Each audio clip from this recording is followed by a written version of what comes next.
What is up, y'all? Back with another video for you today. Today is a little different. We're not going to the gym. We're not doing any training today. It is a rest day, so I figured I would actually just get on here, sit down, and chat. And I wanted to talk to you about kind of my 5 rules or 5 keys to bulking, whatever you want to call it. So these are just kind of 5 things I keep in mind when I'm doing my bulks and things I've just picked up over the years after I've done, a bulk, then cut, then bulk, then cut. So I've done it a couple times over these past 4 or 5 years that I've been training pretty consistently now. So I figured I'd come on here and kind of share some of the things I keep in mind and what's been working for me a lot, especially in this recent bulk. I'm always learning new things. Every time I do like a bulk, a cut, anything, I'm constantly learning, trying to learn new things, see what works better, and try new stuff. But right now, this is what I've found has works the best for me. This off season, since my past bodybuilding show, I have put on a good bit of size. It's been consistent, and I've been keeping the body fat lower than I used to. I used to just kind of eat everything in sight and get a bit too big, overspill a little bit. Whereas now, trying to keep that under control.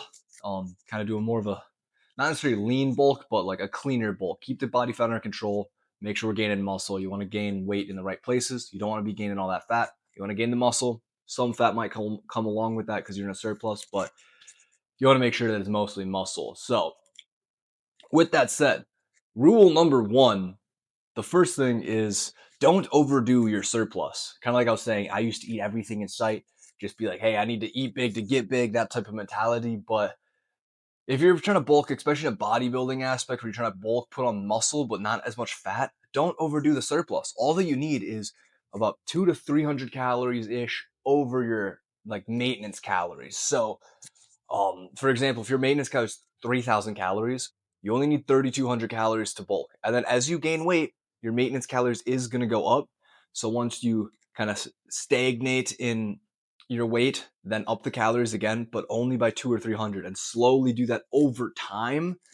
And you'll be make sure you're putting on more muscle rather than fat, just because it you can't grow a ton of muscle, especially naturally, just overnight, obviously. So it's a slower process. So slow bulking is a better way to put it on. You're not gonna kind of eat a ton of calories, and your body doesn't know how to use those, and it just converts all of those to fat. So make sure that the surplus isn't just absurd. That is rule number 1. Rule number 2 goes along with how kind of you're keeping that surplus in check. And then also, like I said, as you gain more weight, your maintenance is going to go up. So how do you kind of manage all that? You should be tracking everything. That's rule number 2. Track everything.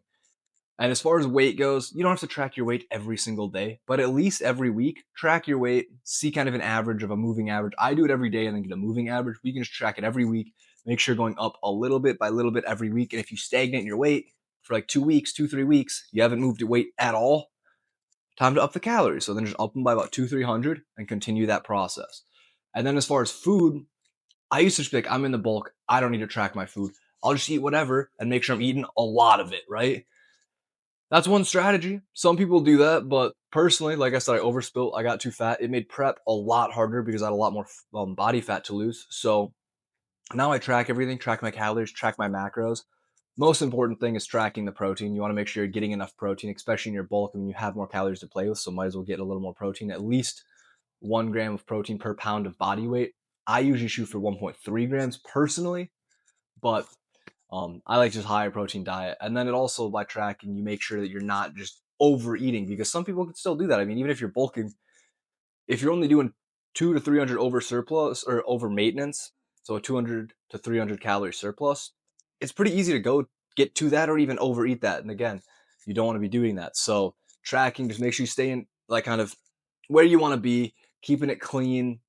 That's another big thing, is keeping clean foods in your diet, just because you want to have clean and digestible foods. If you're having like super processed stuff that is a lot of fat or something like that, it's hard to digest, and then you're going to stay full longer, which in a cut is great. But again, I think you should be doing still clean food on the cut, but like potatoes or something, because those are very satiating. But that's a whole different story. We'll get to that when I cut. We might do another video like that down the road.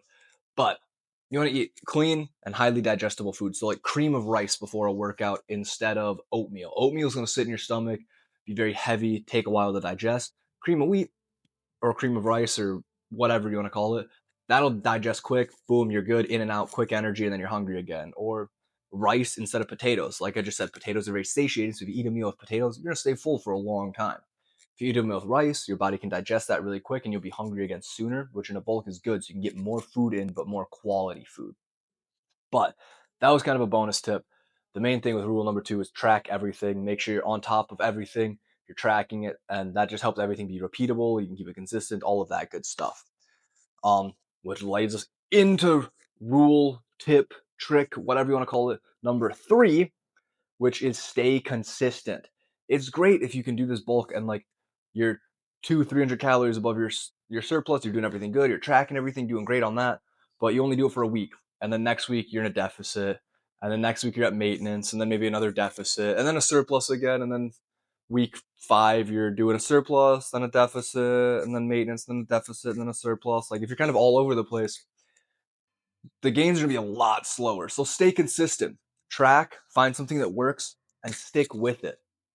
Do it repeatable, make the process repeatable, consistent, and then do it over time. Because just like anything with the gym, to get muscle, gain weight, lose weight, literally anything, it takes time. Bodybuilding is a patient man's game or woman's game, but it's a patient game.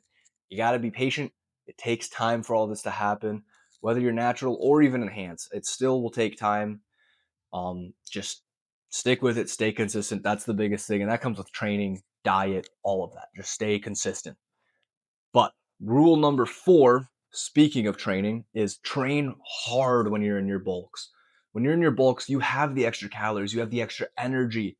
And because of extra calories like carbs, proteins, fats, all the stuff you need, your recovery can be better. So you need to train hard and even up the volume if you want. Like the bulk is when you should be really crushing it in the gym. I mean, on a cut, you still should keep intensity up because you want to keep all the muscle on, but the bulk is where you grow this muscle. So you want to be training hard, upping volume, and just really giving it your all because you have extra food for extra energy and extra recovery. So make sure you're training hard and even increase volume. Like if you're not getting sore, bump the volume up a little bit. Don't do anything insane, but it's a lot harder to overtrain, in my opinion, than some people think. Some people think if you do like one extra set on accident, you're overtrained, you're going to lose muscle. That's not true. It's very hard to get overtrained. And even if you are overtraining, the odds of you like losing gains is very, very unlikely. If anything, the gains will just be a little bit slower. And if that's the case, like all of a sudden, like you feel like you're not hitting your same numbers, your body's more fatigued, your joints hurt, all of that stuff, take a deload, rest for a couple days, do something where you're not hitting the gym as hard, and then come back and keep training heavy. But that's like when you're in your bulk, you got the energy, you got the recoverability from all the extra food.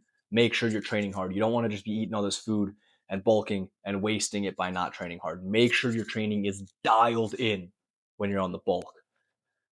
And then the last final kind of rule key that I have here would be rule number 5. And that is keep cardio in even on the bulk. I used to never do cardio on the bulk. I was like, I'm bulking. I don't need cardio. What's the point? It's just going to make me lose weight. It's going to make me waste my calories, blah, blah, blah, blah, blah. First of all, it's not true because cardio really doesn't burn that many calories. I mean, it does. It'll help increase a deficit if you want to, but I do about 15 minutes on the Stairmaster every time I do cardio, and you don't have to do it every day. I do it 2 to 3 times a week. Not that much. Only 2 to 3 times a week.